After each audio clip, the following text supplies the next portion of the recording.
সামনে আছে rail station, Naihati station, আর এটা হচ্ছে আসল বাড়ি। বাইরে দেখুন বৃষ্টি হচ্ছে।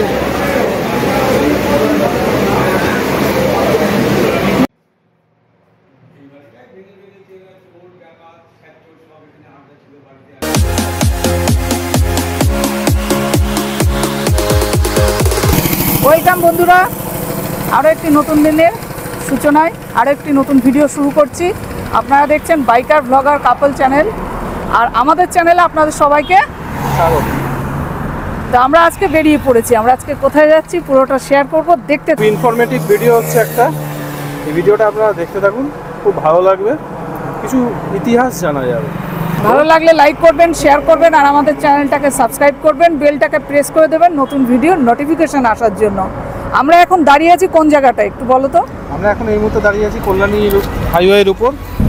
তো চলুন বন্ধুরা। পশ্চিমবঙ্গের উত্তর 24 পরগনা জেলায় একটি শহর নৈহাটি। এটি পৌরসভা এলাকায় অন্তর্ভুক্ত।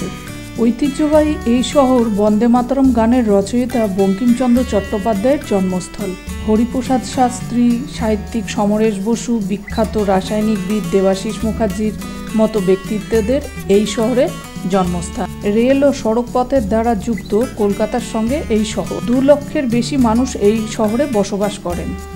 এই নৈহাটি শহরের আগে নাম ছিল নবহট্ট। এর পশ্চিম দিকে রয়েছে হুগলি নদী।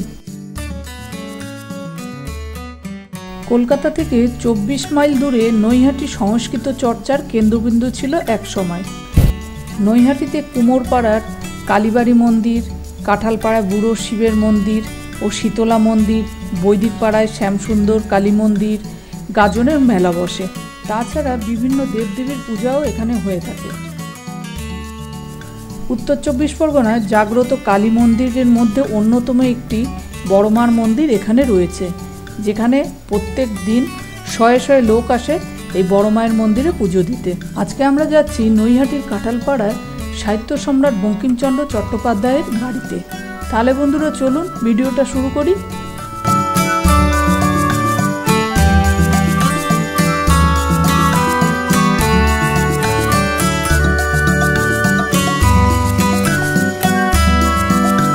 আমরা এখন নৈহাটি শহরের ভিতর ঢুকে গেছি।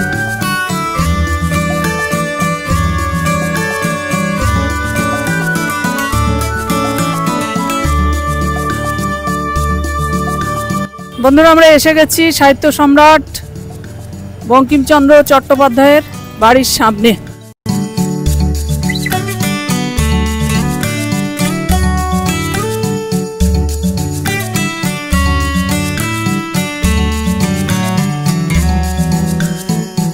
বাড়িতে ঢুকতেই সামনে এই যে একটা মন্দির পড়বে, সংগ্রহশালা। বঙ্কিমচন্দ্র চট্টোপাধ্যায়ের বাড়ির সামনেটা এইটা আছে একটা শিব মন্দির। সামনে আছে রেল স্টেশন, নৈহাটি স্টেশন, আর এটা হচ্ছে আসল বাড়ি, তার বসত করা বাড়ি। এটা বঙ্কিম ভবন গবেষণা কেন্দ্র হয়েছে এটা। সামনে আছে একটা মাঠ। বঙ্কিম ভবন গবেষণা কেন্দ্র থেকে 10 টাকা 10 টাকা 20 টাকা দুটো টিকিট কাটলাম। এখন বাড়ির ভিতরে ঢুকে আপনাদের সবাইকে দেখাচ্ছি। বন্ধুরা, একদম স্টেশনের গায়ে এই সাদা বিল্ডিংটা, এটা হচ্ছে সাহিত্য সম্রাট বঙ্কিমচন্দ্র চট্টোপাধ্যায়ের বাড়ি। এইটা হচ্ছে ভিটা তার। এর ভিতরে ঢুকতে গেলে পারমিশন লাগে, এবং ভিতরে আমরা ঢুকছি কিন্তু ভিডিও করতে পারবো না। এটা ছিল কাঁঠালপাড়ায় জন্মভিটা, নৈহাটি, উত্তর 24 পরগনা। তো চলো আমরা ভিতরেই যাই। এখানে ভিডিও করার রেস্ট্রিকশন, তাই যতটুকু সম্ভব ততটুকু আপনাদের সামনে তুলে ধরছি, দেখতে থাকুন। ওই গবেষণা কেন্দ্র থেকে ওখান থেকে টিকিট কেটে নিলাম 10 টাকা 10 টাকা করে। এবার আমরা ভিতরে যাচ্ছি। এই জায়গাটায় বঙ্কিমচন্দ্র চট্টোপাধ্যায় জন্মগ্রহণ করেছিলেন। এটা ছিল আতুর ঘর। 1838 খ্রিস্টাব্দে 26শে জুন রাত 9টা 3 মিনিটে তিনি জন্মগ্রহণ করেন এইখানে। তার পিতা ছিল যাদবচন্দ্র চট্টোপাধ্যায়, মাতা ছিল দুর্গা সুন্দরী দেবী, দাদা ছিল শ্যামাচরণ চট্টোপাধ্যায়, সঞ্জীব চট্টোপাধ্যায়। তিনি প্রথম বিবাহ করেছিলেন 1849 সালে। বয়স তার ছিল 11, আর নারায়ণপুর গ্রামের 5 বছরের বালিকা তার সঙ্গে ওনার বিয়ে হয়েছিল। আর সেই প্রথম স্ত্রী 1859 সালে মারা যায়। বন্দে মাতরম রচনা ক্ষেত্র এটা।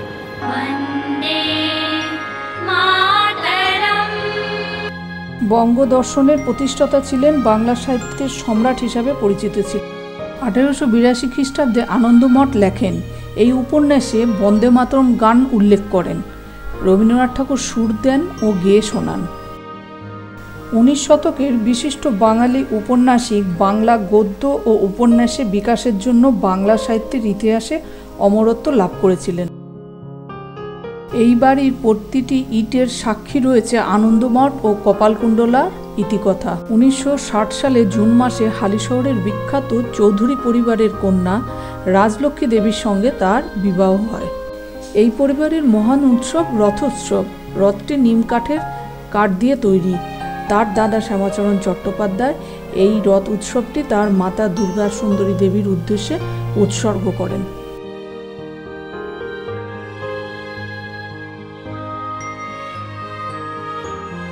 এই শোয়ার ঘরে ওনার ব্যবহৃত আলমারি, পালঙ্ক, একটা দেয়াল ঘড়ি রয়েছে।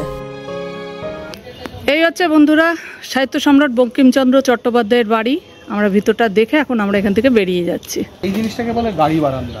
গাড়ি বারান্দা? গাড়ি বারান্দা আসলে কেসটা কি ছিল না, এগুলো কলকাতায় বেশি দেখা যায়। এইগুলো এইখানেও মানে আছে। সেই পুরোনো বাড়িতে হতো কি, ওই এই তলায় এসে গাড়ি দাঁড়াতো বা ঘোড়ার গাড়ি দাঁড়াতো, তারপরে এখান থেকে লোক নজরে ঢুকে যেত। এটাকে বলে গাড়ি বারান্দা। আর পাশেই আছে নৈহাটি স্টেশন।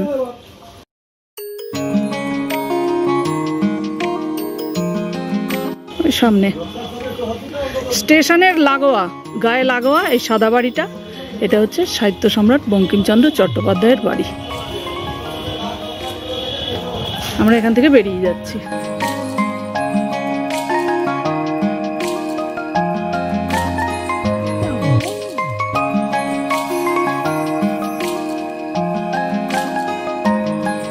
আমরা এই জায়গাটা ঘুরে আমরা এবার বেরিয়ে পড়লাম। সত্যি বন্ধুরা জানার কোনো শেষ নেই। আসুন এসে এই জায়গাটা ঘুরে যান, দেখে যান, ভীষণ ভালো লাগবে।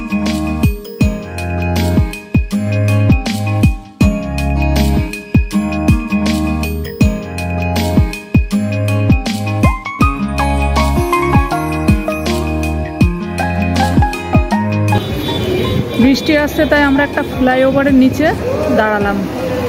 বৃষ্টি পড়ছে অলরেডি। দুপুরে খাওয়া দাওয়া হয়নি, এখন যাব একটা খাবারের জায়গায় ঢুকে খাবার খাবো। এই যে আমরা দাঁড়িয়ে পড়েছি।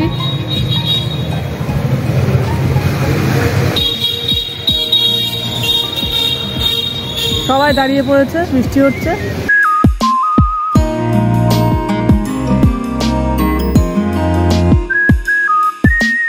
জোরেই বৃষ্টি হচ্ছে। প্রচণ্ড খিদেও পেয়ে গেছিল আর ওয়েট করছিলাম কখন বৃষ্টিটা থামবে।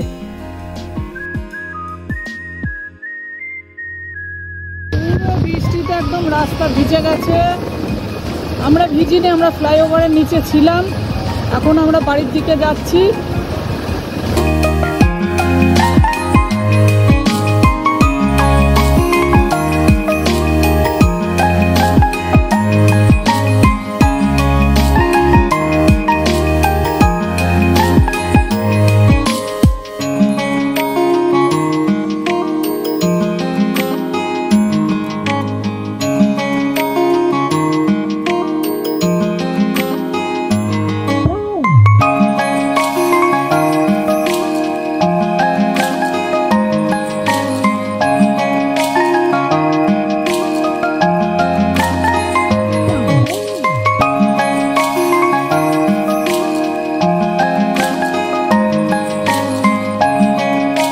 চলে এসেছি বন্ধুরা আমরা বাড়ির কাছে।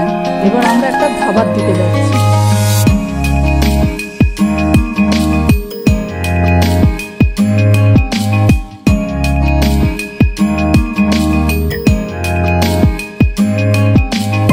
এখন আমরা যাচ্ছি বন্ধুরা ধাবাতে। আমাদের এলাকায় জনপ্রিয় একটি ধাবা। এই ধাবাতে এখন আমরা যাচ্ছি। মেঘ করেছে বেশ ভালো। এখন আমরা ধাবাতে ঢুকছি। আমাদের এলাকায় জনপ্রিয় ধাবা। চলে আসুন বন্ধুরা ধাবাতে। এখানে আমরা লাঞ্চ করব। ধাবাতে প্রচুর লোক খাওয়া দাওয়া করছিল।